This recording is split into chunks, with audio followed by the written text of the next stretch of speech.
Halo teman-teman, perkenalkan kami dari kelompok 8 ingin mempresentasikan hasil diskusi kami, yaitu dengan topik pembahasan keseimbangan asam dan basa. Langsung saja perkenalkan saya sebagai moderator sekalian yang akan membimbing jalanin diskusi ini.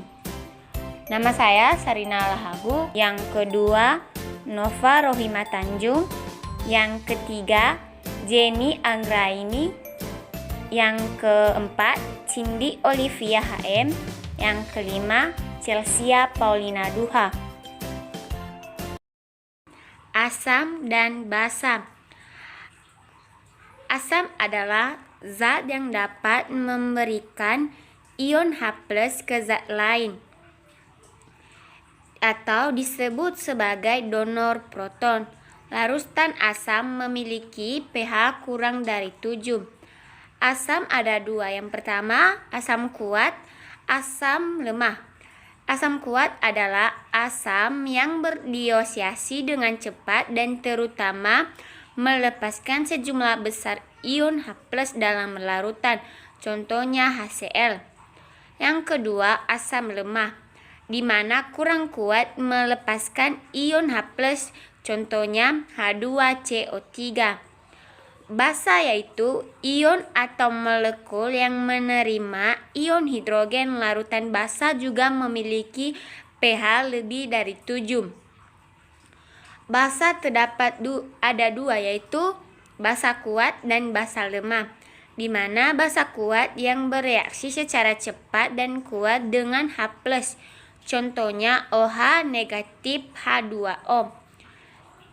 Yang kedua, basa lemah, berikatan lemah dengan ion hidrogen, contohnya HCO negatif 3. Masuk dalam keseimbangan asam dan basa.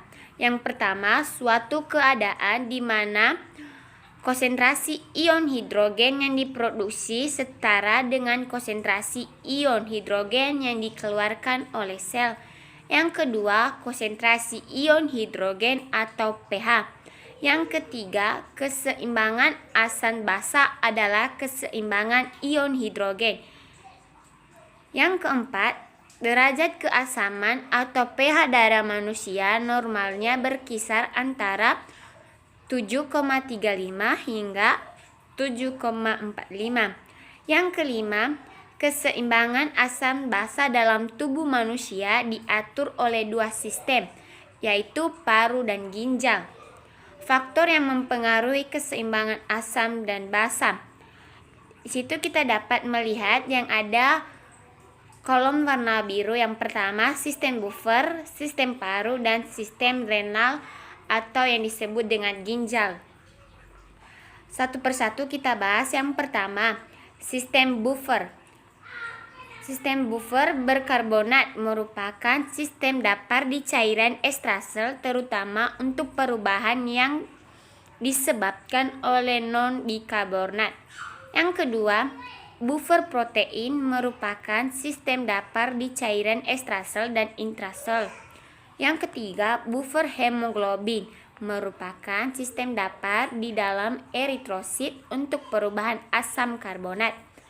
Yang keempat, buffer fosfat merupakan sistem dapur di sistem perkemihan dan cairan intrasel.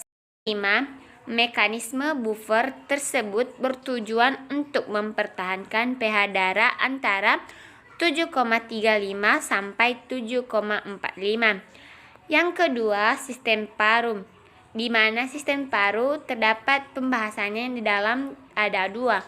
Yang pertama, keadaan asidosis dan keadaan alkalosis, di mana keadaan asidosis metabolik, frekuensi pernapasan meningkat sehingga menyebabkan eliminasi karbon dioksida yang lebih besar untuk mengurangi kelebihan asam. Yang kedua, keadaan alkalosis metabolik, frekuensi pernapasan diturunkan dan menyebabkan penahanan karbon dioksida atau meningkatkan beban asam. Yang terakhir, yang ketiga, sistem renal atau ginjal.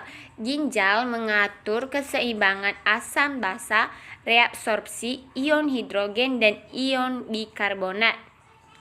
Mekanisme pertama, sekresi ion H+, 2, reabsorpsi HCO3 yang difiltrasi. Yang ketiga, produksi HCO negatif 3.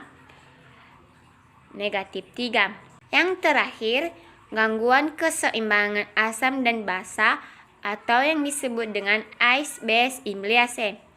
Gangguan keseimbangan asam basa metabolik. Gangguan keseimbangan asam basa akibat perubahan primer pada konsentrasi bikarbonat cairan ekstrasel. Dan yang terakhir, gangguan keseimbangan asam basa respiratory. Sekian dari kelompok 8. Terima kasih.